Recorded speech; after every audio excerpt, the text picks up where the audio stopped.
Assalamualaikum warahmatullahi wabarakatuh. Nama saya Elia Natasha binti Muhammad dari PPSMP Jun 2021, Unit Bahasa Melayu 5. Tujuan saya untuk menyediakan video ini adalah untuk membentangkan hasil pelaksanaan projek JAPD 1032 saya, iaitu isu kewarganegaraan digital berkenaan isu kebocoran maklumat peribadi. Saya telah membangunkan sebuah pelantar pembelajaran peribadi dengan menggunakan Google Site. Seperti yang anda lihat pada paparan skrin sekarang, saya telah menyatakan sinopsis dan juga objektif pelaksanaan laman web ini. Secara ringkasnya, laman web PLE ini adalah untuk mendedahkan kepada orang ramai atau masyarakat tentang isu kebocoran maklumat peribadi ini yang semakin banyak terjadi dalam kalangan warga negara digital pada hari ini. Dalam halaman ini juga terdapat pengenalan berkenaan saya dan juga butang-butang yang boleh para pembaca tekan untuk mendapatkan maklumat mengenai isu ini. Halaman yang seterusnya, halaman pengenalan kepada kebocoran data peribadi. Dalam halaman ini, terdapatnya maksud secara ringkas maklumat peribadi. Jadi menurut Jabatan Perlindungan Data Peribadi, maklumat peribadi ini merupakan sebarang maklumat yang digunakan dalam transaksi komersial yang berkaitan secara langsung ataupun tidak langsung, contohnya seperti butiran kad pengenalan, butiran pasport, nombor telefon dan juga kata laluan media sosial. Jadi, isu kebocoran maklumat peribadi ini merupakan tindakan yang berkenaan dengan pelepasan ataupun pendedahan maklumat peribadi secara sengaja ataupun tidak sengaja kepada suatu persekitaran yang tidak selamat. Malah saya telah meletakkan satu video berkenaan dengan maklumat peribadi ataupun isu maklumat peribadi ini supaya para pembaca dapat melihat situasi sebenar.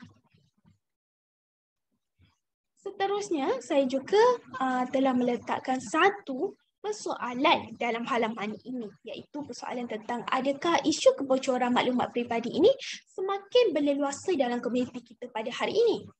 Jadi, kedua-dua artikel yang saya letakkan dalam halaman ini secara jelasnya telah membuktikan situasi sebenar dalam negara kita berkenaan isu kebocoran maklumat peribadi ini. Halaman yang seterusnya, halaman kebocoran maklumat.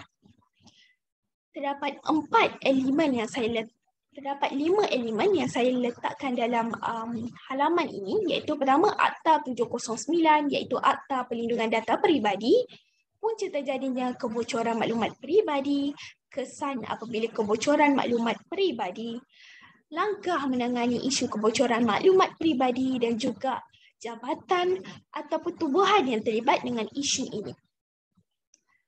Pada Akta 709, saya telah meletakkan satu portal rasmi Jabatan Perlindungan Data Peribadi.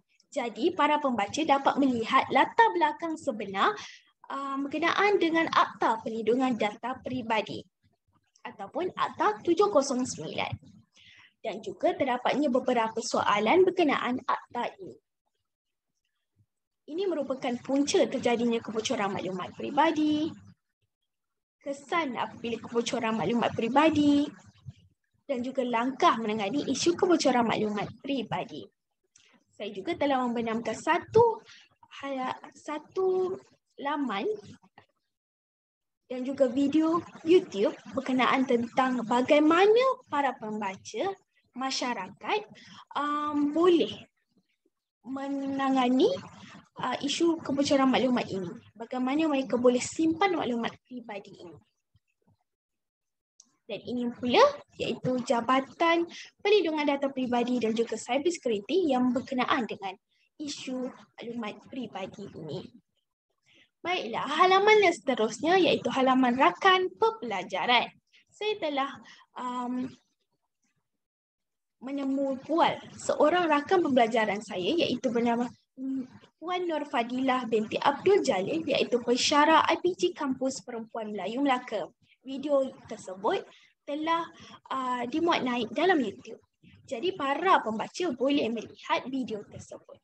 Dalam video ini terdapat beberapa soalan berkaitan dengan isu kebocoran maklumat yang ditujukan kepada Puan Nur Fadilah binti Abdul Jalil. Dan terakhir, halaman maklum balas dan soal selidik. Jadi halaman ini telah menyatakan tentang maklum balas para pembaca berkenaan dengan laman web PLE yang saya tubuhkan dan bangunkan ini. Ini merupakan antara maklum balas yang diberikan.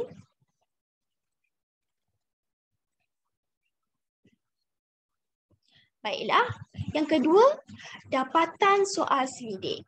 Ini merupakan soal selidik yang diberikan sebelum laman web PLE ini dibangunkan.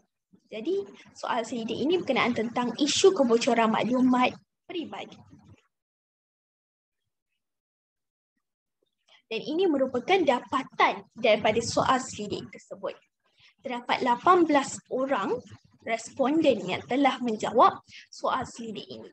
Ini merupakan tahap pendidikan mereka. Ini pula soalan pertama yang ditujukan iaitu adakah anda mengetahui bahawa maklumat peribadi boleh dibocorkan? Soalan kedua, adakah anda pernah mengalami sebarang masalah berkenaan dengan isu kebocoran maklumat peribadi? Soalan ketiga, adakah anda menggunakan sebarang aplikasi untuk melindungi data peribadi dalam peranti elektronik anda?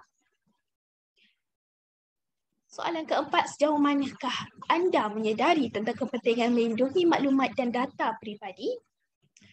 Yang kelima, adakah isu kebocoran dan kecurian maklumat peribadi ini merupakan salah satu daripada buli cyber? Baiklah, itu sahaja berkenaan laman web PLE saya. Kesimpulannya, saya telah menggunakan elemen dalam 6C pembelajaran bermakna iaitu berkenaan dengan pemikiran kritis, sasiah, kewarganegaraan, kolaboratif, komunikasi, kreativiti untuk melengkapkan laman PLE ini. Misalnya, elemen kolaboratif digunakan ketika sebelum laman PLE ini dibangunkan. Saya mendapatkan maklum balas atau bertanya soalan kepada pensyarah saya berkenaan dengan tugasan projek ini. Seterusnya, bermulalah penggunaan elemen-elemen lain. Baiklah, saya berikan contoh lain dalam elemen komunikasi. Saya telah menemu bual seorang pensyarah IPG-KPM yang bernama Puan Nur Fadilah binti Abdul Jalil bagi mendapatkan maklumat ataupun mendapatkan serba sedikit maklumat berkenaan isu ini. Ini dapat memperkembangkan lebih banyak lagi idea saya dalam melengkapkan laman ini. Baiklah, sekian itu saja daripada saya. Sekian, terima kasih.